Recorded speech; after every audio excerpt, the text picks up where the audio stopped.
Guyyaarraa Harargee Bahaa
Guyyaarraa Harargee Bahaa aadaa keessan keessatti hojii dinqii uummata keenyaan hojjetamaa jiru agarree baay'ee gammannee jirra.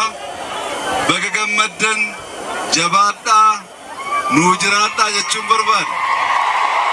Hojii qonnaan bulaan Harargee hojjechaa jiru dinqiidha dhugaa dubbachuudhaaf. Hojii dinqiidha garuu har'aaf mul'achuu isuu danda'a. Maaliif dhakaa ilaalaa waan jirruuf.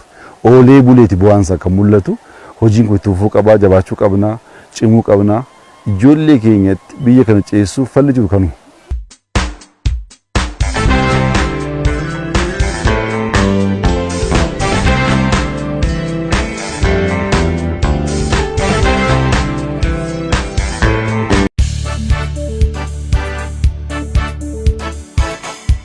የሰነቅነውን የመደመር የፍቅር የአንድነት ዓላማችንን ቀን ከሌት የመስራት ልምምዳችንን ከሁሉ በላይ ፈጣሪያችንን ይዘን የለመለመች ያደገች የተሻገረች አንድ የሆነች ኢትዮጵያን እናሻግራለን፣ ጠላቶቿን እናሳፍራለን።